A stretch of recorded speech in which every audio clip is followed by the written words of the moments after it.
I have often puzzled and puzzled about what it must be like to go to sleep and never wake up, to be simply not there forever and ever. After all, one has some intimation of this by the interval that separates going to sleep from waking, when we don't have any dreams but go to sleep, and then suddenly we're there again, and in the interim there was nothing. And if there was never any end to that interval, if the waking up didn't happen, that's such a curious thought. And yet, you know, I believe that although that's rather gloomy kind of consideration, I've found that's one of the most creative thoughts I ever thought in my life. And I keep going back to it. You know, it's in line with a lot of the very fundamental questions that children ask. When they say, "Mummy, who would I have been if you had married someone else?" These are the kind of questions that make us puzzle profoundly about our existence. And one of the reasons why I think thinking about not being, about total non-existence, is so creative, is that in comparison with that thought, the fact that we are seems kind of queer, incredibly odd. But you know, in the Western world, I suppose we have two dominant ideas about what happens to us when we die. There's the old-fashioned idea that after we die, we go to another world. I say old-fashioned, not to say it's out of date. We don't know what the answer to this is. But that's the traditional answer of the Western world. When you die, you go to another life. Maybe heaven, maybe purgatory, maybe hell, who knows? I think nowadays, though, the more general idea, the more plausible idea to many people, is that when we die, we just cease to be. That's all there is to it. But we're inclined, I think, to have in our minds a picture of this, which indeed is depressing, of being shut up in the dark for always and always and always, to be kind of buried alive in a blackness where we are blind, deaf, and dumb, but somehow still conscious. But in the Eastern world, there are different ideas of this. The major Eastern idea is what is generally known as reincarnation, of going through life after life after life in an endless series, a process that is represented in this Japanese print of the Wheel of Life, the Buddhist Wheel of Life. This painting was lent to me by Mr. and Mrs. Imamura of Berkeley in California. He used to be the priest of the Berkeley Buddhist Church. And it shows the wheel of stages of existence through which beings pass, clutched by the great demon of impermanence. This is rather an unusual representation of the Wheel of Life. Perhaps some of you have seen these before. They usually have 6 divisions in the central part of the wheel here, and this one happens to have 5, and it's the Chinese-Japanese version of the Buddhist Wheel of Life, whereas I think prints in books, I know there was one some years ago in Life magazine, usually show the Tibetan version. But what we have here, and I think what I'll do, is I'll explain to begin with the popular interpretation of it, and then go on to see what more philosophical Buddhists think of it in a deeper way. These then are the 5 or sometimes 6 realms of existence through which, as I said, beings pass through their various lives. We could start here, for example. This is the human world. And then next to this is the world of the Devas. D-E-V-A, which we would translate into English as angel. Then this is the world of the animals. This is the world that is sometimes called the hells, only that's not quite a correct term for it. It should be called the world of the purgatories, because in this scheme of the universe, there is no everlasting state. There is no everlasting heaven and there is no everlasting hell. The demon of impermanence clutches the whole thing, and they all terminate. Next to the hells, there is the realm of what are called pretas, P-R-E-T-A. They are frustrated spirits, sometimes shown with very large stomachs and very tiny mouths, enormous appetite, but very small means of satisfying it. And the idea is, you see, that in the course of his development, the individual goes through life after life. If he does well, he ascends towards the heavens. If he does ill, he descends to the hells. Or he may fall from the human state to the animal state, or fall from the human state to the state of the ghosts. But the point that has to be remembered in the Buddhist idea of transmigration or reincarnation is that you can never stop anywhere. You may ascend to heaven, but what goes up must eventually come down. You may descend to hell, but what goes down must eventually come up. And so one goes on and on, moving through these various worlds until, in Buddhist ideas, you become sufficiently awakened to become a Buddha, one who is released from the wheel, and who does not fall anymore into the sequence of rebirths, but enters the eternal state of nirvana. Now, if you will look closer again, you will see that there are a number of figures round the outside of the wheel. And these represent what is called the 12-fold chain of dependent origination. That is to say, they are a series of links which form what might be called the sequence of life. They are, as it were, a schematic diagram of the force or the process that keeps this wheel rotating. And the chain starts with a demon down at the bottom here who represents ignorance, or perhaps unconsciousness, the state of not knowing. Then next in order you'll see a potter's wheel, and this represents potentialities of life. Next comes a monkey who represents consciousness. A man in a boat. For some reason, this represents the combination of name and form. Words bringing out shapes. Words identifying shapes and things in the world. Here comes sense consciousness, the five senses, a man's body with the senses exposed. And here comes contact, a pair of lovers. After this there comes perception. I am not quite sure what the symbol in this wheel is. It seems to show a man with a sword behind a screen and two women playing in front of the screen. The usual symbol you find here for perception is a man with an arrow in his eye, showing the pain involved in the perception of the world. The next in the link is desire. It shows a woman with twins.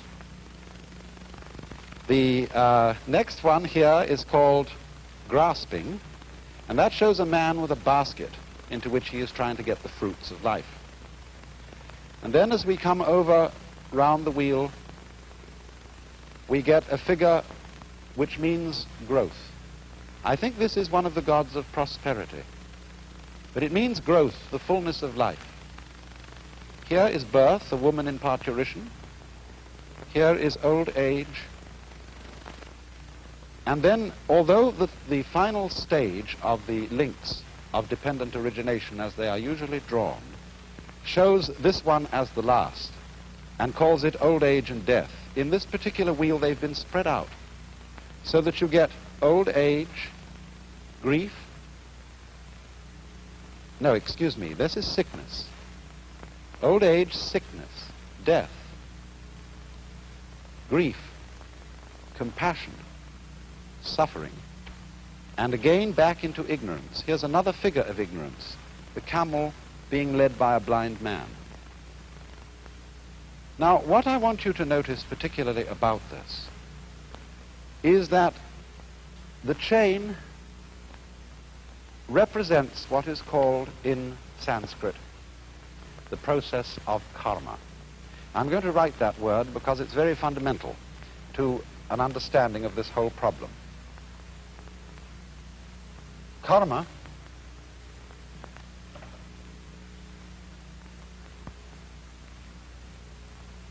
is sometimes understood, and maybe your ordinary dictionaries give it to you, as the law of cause and effect, but actually it comes from the root kri, which in Sanskrit means to act or to do. And the basic idea of karma is that it is action which always involves the necessity for other action. As the Buddha once expressed it, this arises, that becomes. Now, this isn't quite the same thing as cause and effect. It is rather the idea of linkage. For example, when I pick up this brush, I lift it by one end, and the other end comes up. Now, we could say this is cause and effect, although this would be a rather cumbersome way of thinking about it. I could say, for example, that the coming up of the brush at this end is the effect of the cause, my lifting it at this end. But we don't ordinarily think so complicatedly about it. We think in a simpler fashion, namely, that to pick up this end is also to lift up that end because it's all one.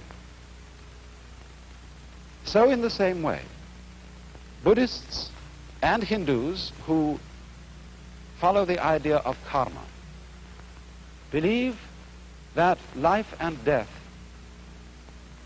involve each other in the same way that the two ends of the brush, lifting up one involves lifting up the other. So in this way, living involves dying. We wouldn't say that the cause of death is birth, but birth and death go together and they are inseparable.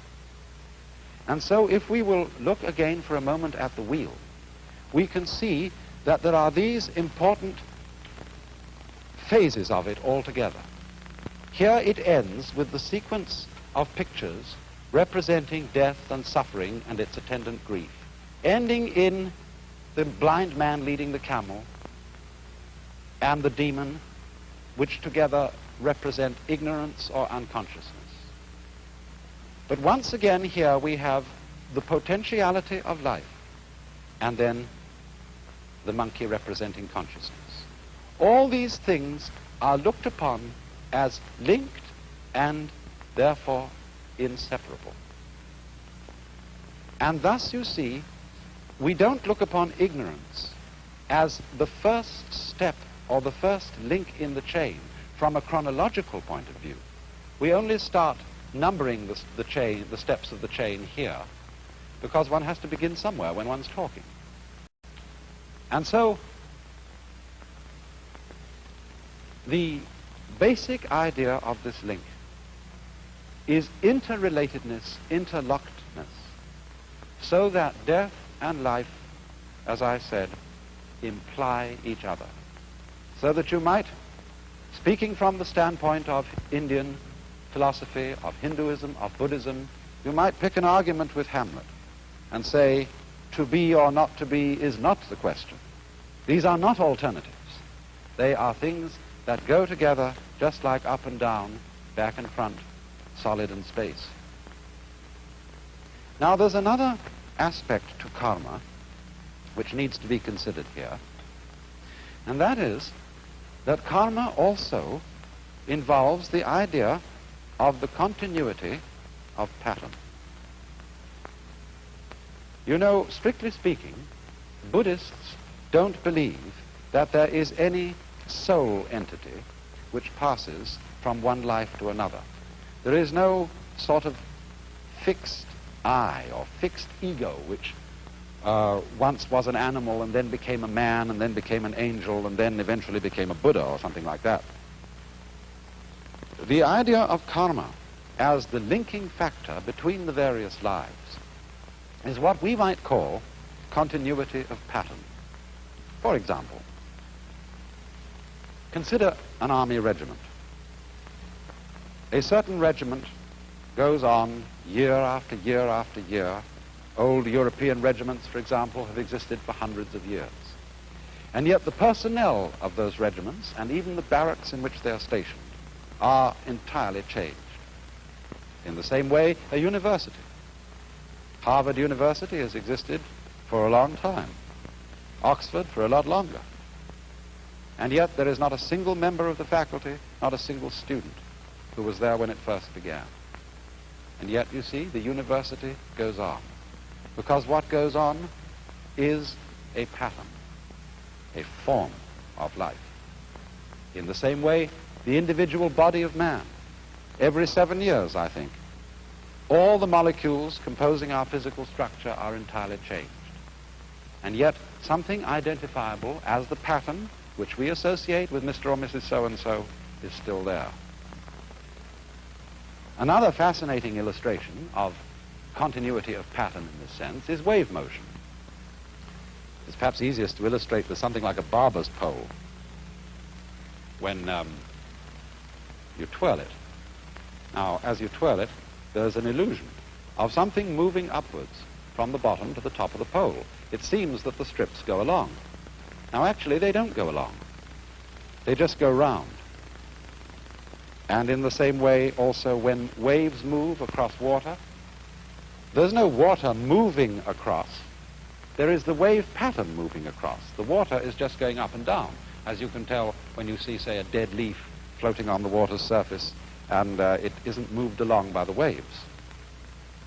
So this idea of continuity of pattern is the solution which Indian philosophy offers on the matter of the problem of death. The individual, as it were, entity is constantly changing. He does not go on, but the pattern or the karma, the pattern of action, goes on. And it's all embraced by that figure you saw of the great demon of impermanence. Could we look at that demon once again? I want to say something more about him. From our Western ideas, this fellow looks pretty evil. And we might associate him with the devil in the Hebrew or Christian sense of a principle of evil. In Buddhism, demons are not evil. They are really beneficent. They have a frightening aspect, but underneath this there is a deeper meaning. This demon represents change or impermanence. But the deep insight underlying this is that change is a liberating factor. Death is a liberating factor. Did it not exist, life would not exist either. And therefore the wise man is not afraid of the demon. He goes, as it were, straight forward to him to embrace him. And at that moment the demon is transformed. And so in the same way, in a deeper sense, Buddhists do not think of these various realms of the wheel as literal worlds where there are angels and demons and starved ghosts, but they represent the various phases of consciousness. Equanimity, general kind of medium consciousness. Quiet consciousness is the human state. The angel state is supreme happiness. The animal state is animality. Here is misery in its extreme, and here is frustration in its extreme. But the fundamental idea of the whole wheel that we have to remember, the idea of karma, is the interlocking, the interdependence of being and not being, of death and life, and the fact that the demon of change is really a disguise of the very source of life, the death without which life is impossible, the change without which life is totally boring. Now, of course, when any idea like that is explained, the first thing that we ask is it true? Is there a process of rebirth? Do our patterns go on and have influence to an illimitable future? But you know, as this idea is held by deeply thoughtful Hindus and Buddhists, it isn't a belief in something which we can't prove. It's really quite a self-evident notion. Think of it in this way. Supposing I make two statements. Statement one: after I die, I shall be reborn again as a baby, but I shall forget my former life. Statement two: after I die, a baby will be born. Now, I believe that those two statements are saying exactly the same thing. And we know that the second one is true. Babies are always being born. Conscious beings of all kinds are constantly coming into existence after others die. But why would I think that the two statements are really the same statement? Because after all,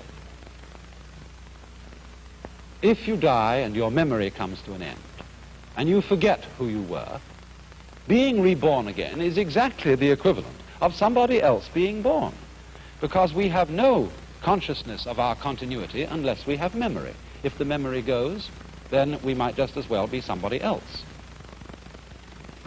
But it seems to me that the fascinating thing about this is that although a particular set of memories vanishes, death is not the end of consciousness. In other words, we are deluded by a kind of fantasy if we think of death as endless darkness. Endless nothingness is not only inconceivable, but it's logically absolutely meaningless, because we aren't able to have any idea, much less sensation of nothing, unless it can be compared with a sensation of something. These two things go together. And therefore, I think what is meant is that the vacuum created by the disappearance of a being, by the disappearance of his memory system, is simply filled by another being who is I, just as you feel you're I. The funny thing, though, about being I, about feeling that one is sort of a center of the universe, is that you can only experience this I sensation in the singular. You can't experience being two or three I's all at the same time. Now then, it seems to me that this idea has three very important consequences. One is that the disappearance of our memory in death is not really something to be regretted. Of course, everybody wishes to hold forever to the memories and to the people and the situations that he particularly loves. But surely, if we think this through, is that what we actually want? Do we really want to have those we love, however greatly we love them, for always and always and always and always? Isn't it inconceivable that even in a very distant future, we wouldn't get tired of it? And this indeed is the secret of the thing. This is why the demon of impermanence is beneficent. Because it is forgetting about things that renews their wonder. Just think, when you opened your eyes on the world for the first time as a child, how brilliant colors were. What a jewel the sun was. What marvels the stars. How incredibly alive the trees were. That's all because they were new to your eyes. Or in the same way, you know how it is, you've been reading a mystery story. And you're looking around the house, you want something to read, and you pick up an old mystery story. If you read it years and years ago and you've forgotten all about the plot, it still excites you. But if you remember the plot, it doesn't excite you. And so, by the dispensation of forgetting, the world is constantly renewed. And we are able to see it again and again, and to love again and again, to have people to whom we are deeply attached and deeply fond, always with renewed intensity, and without the contrast of having seen them before, for always and always and always. Another consequence of this is a very curious realization to me. Remember that question, who would I be if my mother had married someone else? Who, if I were you, we often say, one might so easily have been you. I might so easily have been born in China and India. Why do I feel that the world is centered in this place, as distinct from some other place? You jolly well know the world is centered where you are. And this gives one a very strange feeling of the idea that other people jolly well exist in the same sense you do. Everybody's name is I. That's what you call yourself. So there will always be I's in the world. Every I is in a way the same I. We all might be anyone else. And there is no escape. It goes on and on and on and on. So long as there is consciousness anywhere, there is I. You then, in a way, look out through all eyes. And that, perhaps, is the secret of the great virtue of compassion.